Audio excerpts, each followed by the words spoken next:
మహారాణి, వింటే మీరు సంతోషిస్తారు. మనం మన ఆవేక్కుకి ప్రభుత్వ చర్యలు చేపట్టడం కోసం రాయల్ గవర్నర్ ని ఏర్పాటు చేశాను. ఇక మీరు తన గురించి దిగులు పడక్కర్లేదు. ఇవాల్టి నుంచి ట్రైనింగ్ కూడా మొదలైంది. ఇది చాలా మంచి విషయమే. కానీ అవిక్ బన్నా గురించి నువ్వు ఎప్పుడు శ్రద్ధ తీసుకున్నావు? నాకు తెలిసినంత వరకు శరణ్ బన్నా రావడం నీకు పెద్ద సంతోషాన్ని ఇవ్వలేదు. మీరు సరిగ్గానే చెప్పారు. ఇప్పుడు నేను చెప్పబోయేదేమిటంటే,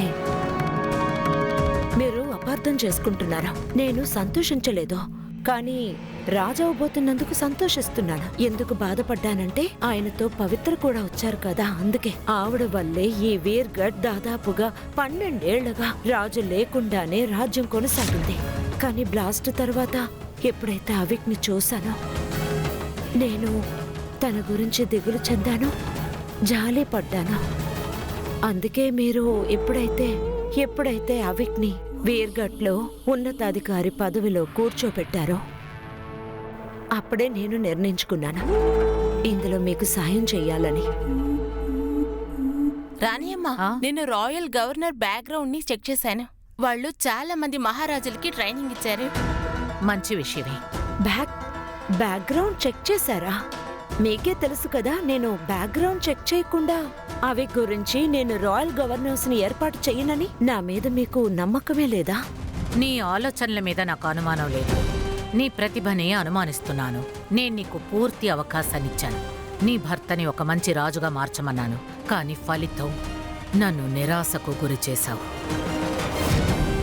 అవిక్ బన్నా విషయంలో నేను రిస్క్ తీసుకోలేను. రా ప్రేమ్. అలాగే.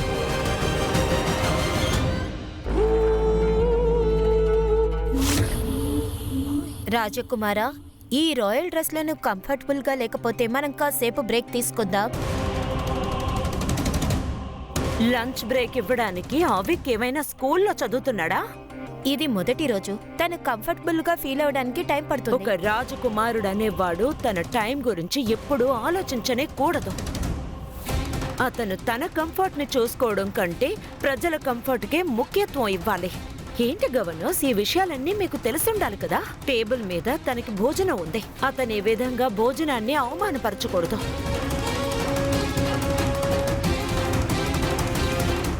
అవిక్ బన్నా, టేబుల్ మీద నీ ముందన్న భోజనాన్ని నువ్వు పూర్తిగా తిన్న తర్వాతే ఇక్కడి నుంచి లేవాలి. అవును, నువ్వేం చేస్తున్నావు? నీతో నేనేం చెప్తున్నానో వినపడ్డం లేదా? ఇదంతా నీకు ట్రైనింగ్ ఇవ్వడం కోసమే మేము అరేంజ్ చేశాం. ఏం చెప్తున్నావో ఆ పని చెయ్యి. ఇలాంటి వేషాలన్నీ మా దగ్గర వద్దు. నాకు తెలిసి తనకి అదేం కాదు. తను కావాలనే పేచి పెడుతున్నాడు, ఇంకేమీ లేదు.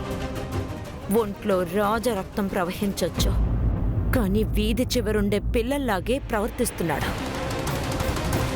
ఇతని ఒండితనమే మీరు పోగొట్టాలి మిస్సెస్ గవర్నర్. మిమ్మల్ని ఇక్కడ మేమెందుకు హైర్ చేశామంటే, మీరు ఇతన్ని త్వరలోనే ఒక మహారాజును చేసి చూపించాలి. మీ గురించి నేను చాలా విషయాలు విన్నాను. ఒకవేళ అవన్నీ నిజమైతే నేను చాలా సంతోషిస్తాను.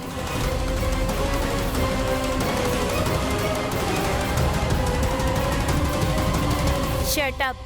ఈ భోజనం తిన్న తర్వాతే ఈ చోటు నుంచి నువ్వు లేవాలి, అంతే. అండర్స్టాండ్?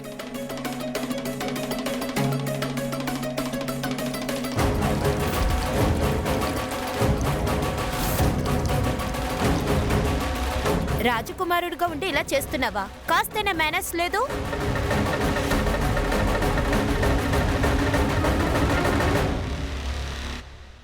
అవి నేను వచ్చేసాను.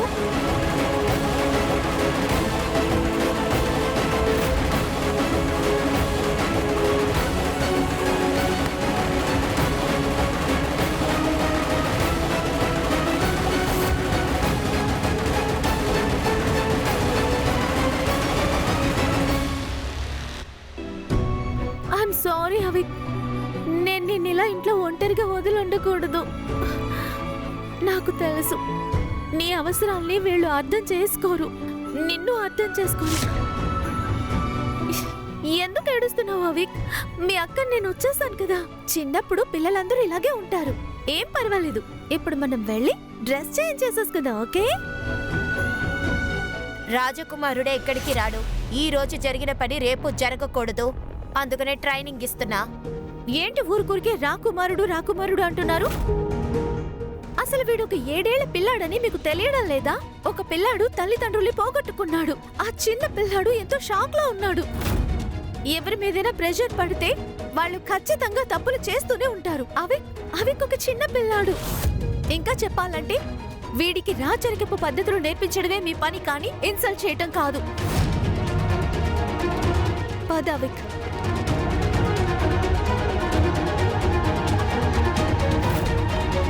సమరన్నయ్య, తను చూసావా?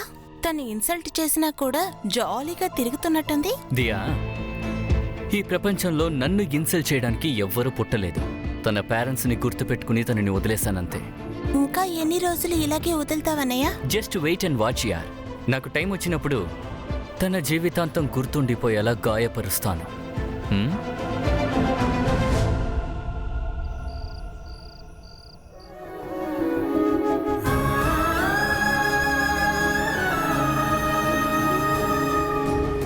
అసలేంటి ఎరుపు రంగంతా?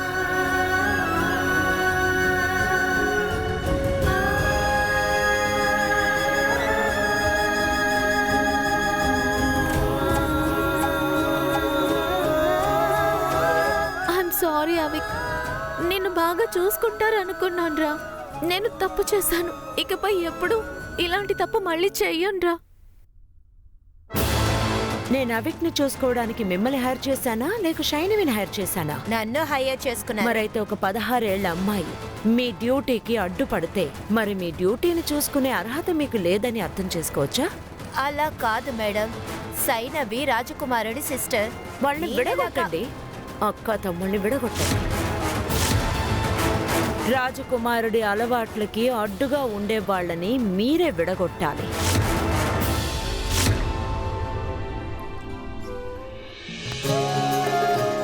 నీకు నాకు మధ్యలో ఇకపై ఏ ఒక్కరిని నేను రానివ్వను.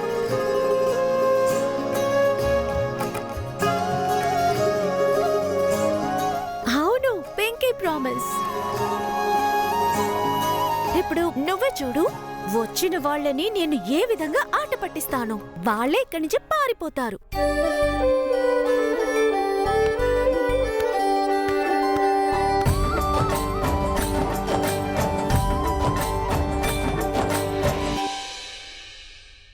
పరుగులెత్తుకుంటూ ఆడుకోవడం తప్ప షైనివికి ఇంకేం తెలుసు?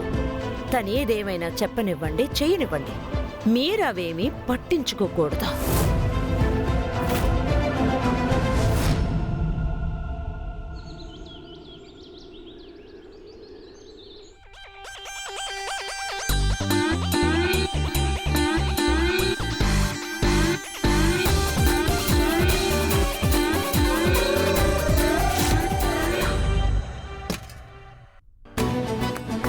ఏం చేయాలో ఇప్పుడు చెప్తున్నాను విను.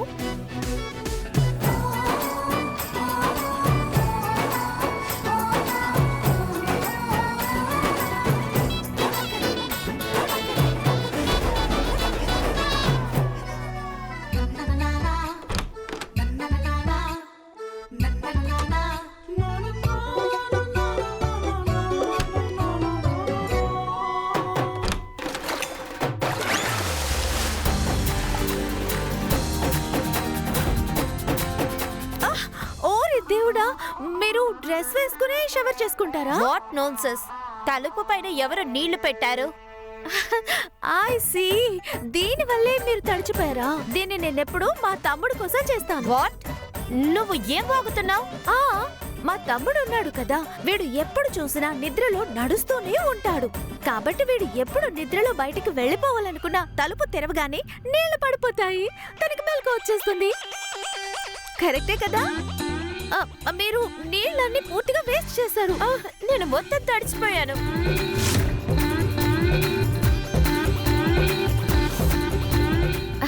కాస్త కోపం తగ్గించుకోండి. అన్నట్టు మీరు ఒక పని చేయొచ్చుగా, అక్కడ డ్రైయర్ ఉంది, మీరు చక్కగా యూజ్ చేసుకోవచ్చు.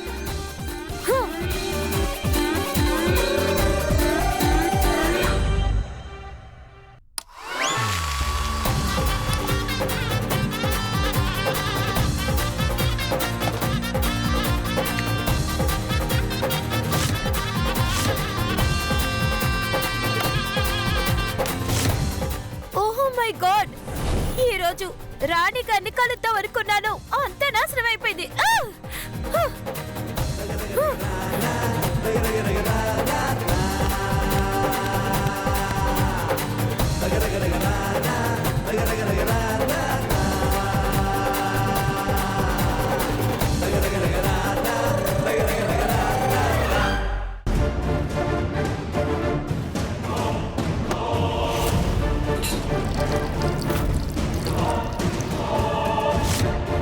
కాస్త చూసుకొని రావచ్చు కదా.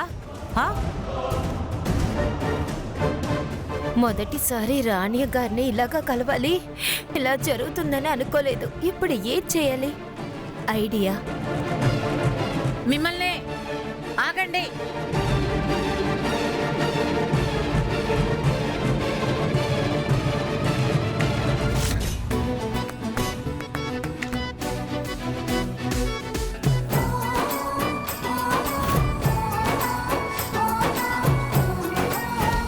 ఎప్పుడు అసలు పని ఉంటుంది.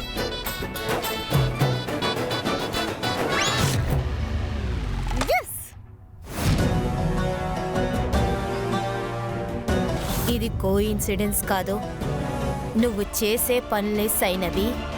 నీ గురించి ఖచ్చితంగా రాణి గారికి కంప్లైంట్ చేస్తాను.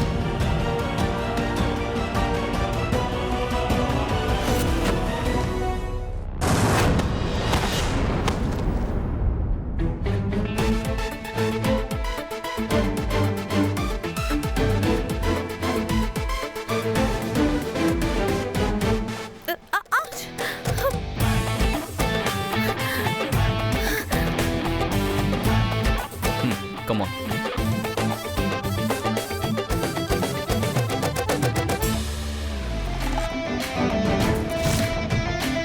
నీకు తెలియదు కదా, కింద పడిన వస్తువుని నేను ముట్టుకోను. సై నవి బాయ్.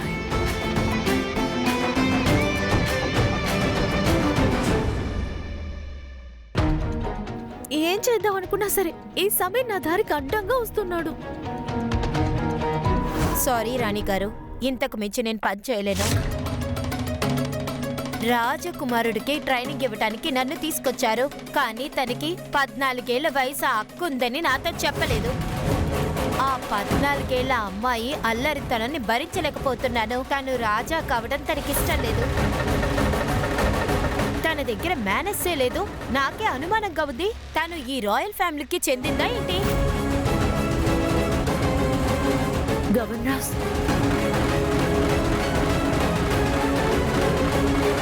జరిగిందేదో జరిగిపోయింది. లేదు, ఆ అమ్మాయి ఈ ప్యాలెస్ లో ఉన్నంత వరకు నేను ఈ ప్యాలెస్ కే రాను. రాణి గారి కోసం ఈ ప్యాలెస్ కొచ్చి పనిచేస్తే మంచిదని నేను అనుకున్నాను. ఇది నాకు నా ప్రొఫెషన్ కి చాలా అవమానకరంగా ఉంది. నేను చెయ్యలేను.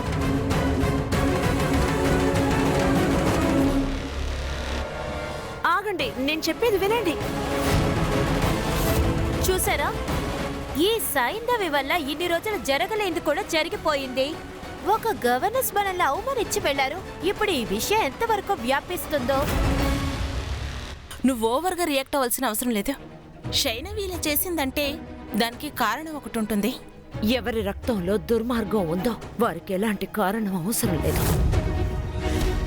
మహారాణి, మీరు నా సామర్థ్యాన్ని అనుమానిస్తున్నారన్న విషయం నాకు తెలుసు, కానీ శైనవిని ఇంతగా నమ్ముతున్నారా? తన వల్ల ఒక రాజకుమారుని చూసుకోగలదా? ఎన్నో సంవత్సరాల తర్వాత ఈ రోజు మొట్టమొదటిసారిగా ఒక గవర్నర్స్ ముందు మనం తల వంచుకున్నాం. రేపు ఇదే విషయం మొత్తం దేశం మధ్యన జరిగితే ఎవరిని మనం తలెత్తుకుని చూడలేం మహారాణి. నేను ఖచ్చితంగా చెప్తాను, స్కూల్లో కూడా తను ఇలాగే ప్రవర్తిస్తుంది. అత్తమా, స్కూల్ గురించి అయితే అడగద్దు. షూలేస్ని సరిగ్గా కట్టుకోదు, రూల్స్ని పాటించదు, అక్కడ నీచంగా ప్రవర్తించి మన ప్యాలెస్ పరువుని తీస్తుంది. ఐఎమ్ సారీ రాణిమా, బట్ నా అత్తమ్మ నాకు సంస్కారాన్ని నేర్పించింది. అందులో 5% కూడా సైనవి దగ్గర లేదు.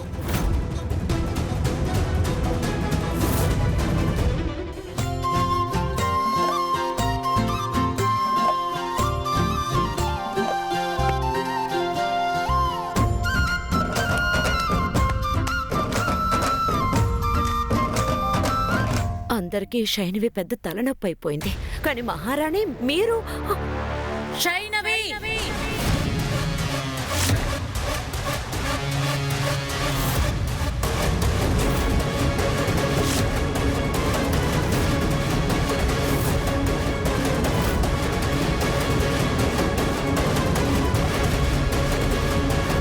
ఇప్పుడే వస్తాను.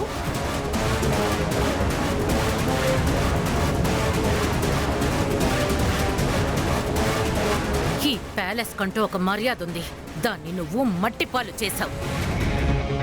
కానీ కానీ చాలు.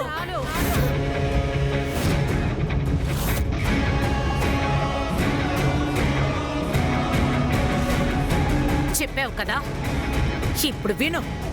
ఈ సంస్థానానికి ఎంత విలువ ఉందో నీకు తెలుసా? ఎందుకంటే మేము ఎప్పుడు ఇంతవరకు మా ప్రజలు మమ్మల్ని వేలెత్తి చూపించేలా నడుచుకోలేదు. కానీ ఈరోజు ఆ గవర్నర్స్ మన సంస్థానం పరువుని ప్రశ్నించి వెళ్లారు. ఇప్పుడు ఈ విషయం బయట అందరికీ తెలుస్తుంది. అందరూ నవ్వుతారు, ఎగతాళి చేస్తారు. దానికి కారణం నువ్వు నీ అధిక ప్రసంగితనాన్ని మానుకోవడం లేదు.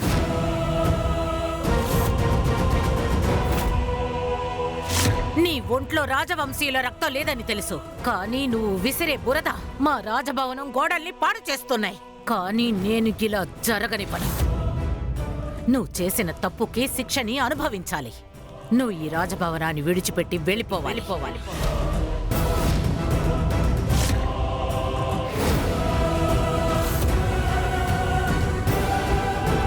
అన్నిటికీ ఒక హద్దంటూ ఉంటుంది. నువ్వు ఆ హద్దులన్నిటినీ దాటేశావు. ఇంతవరకు నువ్వు చేసిన వాటన్నిటినీ క్షమిస్తూ వచ్చాను. కానీ ఈసారి నువ్వు చేసింది తప్పు కాదు, నేరం. ఈ నేరానికి తగిన శిక్షని నువ్వు అనుభవించి తీరాలి.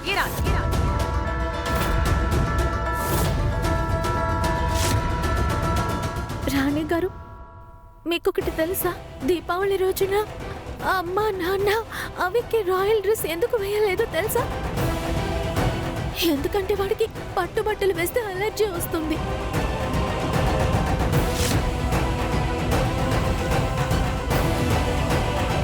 వాడి ఒంటి మీద ర్యాషెస్ వచ్చేస్తాయి. నేను చెప్పింది నీకు ఇంకా వినిపించలేదా?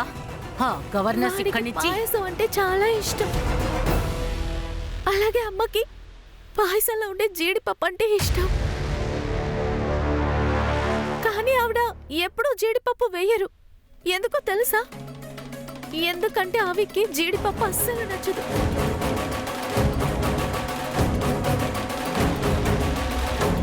నువ్వు మాటలు మార్చడానికి ఇంకా ప్రయత్నిస్తున్నావు. నువ్వు ఎంత చెప్పినా సరే. అప్పుడు ఎప్పుడు మంచినీళ్లు తాగడు. అలా తాగితే వాడికి దగ్గొచ్చేస్తుంది. మీకు తెలుసా రాణి గారు, వాడు నిద్రపోయేటప్పుడు ఒక్కోసారి భయపడి లేస్తాడు. ఎందుకంటే వాడికి అప్పుడప్పుడు భయంకరమైన కలలు వస్తూ ఉంటాయి. వాడి పక్కన ఏదైనా వస్తువు పెట్టకపోతే గనుక వాడి భయాన్ని కంట్రోల్ చేసుకోలేడు. భయపడితే వాడి యూరిన్ని కంట్రోల్ చేసుకోలేడు.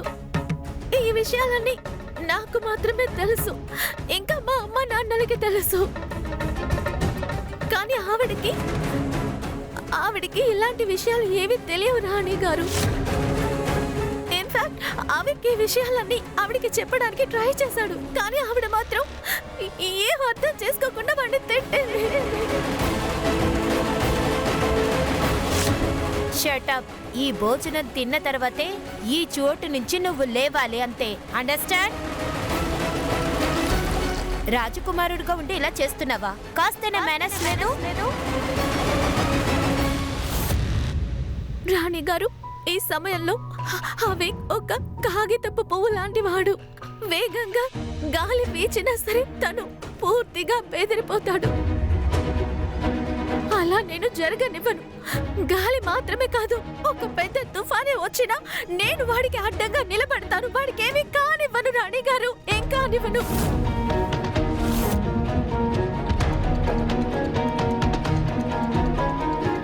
I'm really sorry రాణి గారు.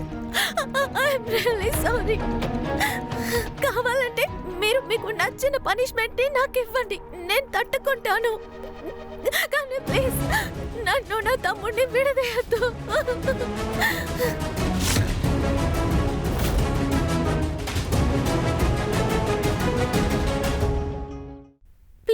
రాణి గారు. ప్లీజ్, నేను తప్ప ఆ వ్యక్తి పూర్తిగా ఎవరు అర్థం చేసుకోలేరు. వాడు మాట్లాడకపోయినా ఏం చెప్పదలుచుకుంటున్నాడో నేను తెలుసుకోగలను. వాడి కళ్ళు చూసి వాడు ఎలా ఇబ్బంది పడుతున్నాడో అర్థమవుతుంది. వాడు మాట్లాడకపోయినా పర్వాలేదు, నేను వాడికి మాటనవుతాను. నేను లేకపోతే ఈ అంతఃపురం వాడికి జైలుగా మారిపోతుంది. మీరే చెప్పండి, మీరిదే కోరుకుంటున్నారా? వీర్గఢ్ కి కాబోయే రాజుగారు ఇలా ఖైదీలాగా జైల్లో పెరిగినట్టుగా పెరగాలి.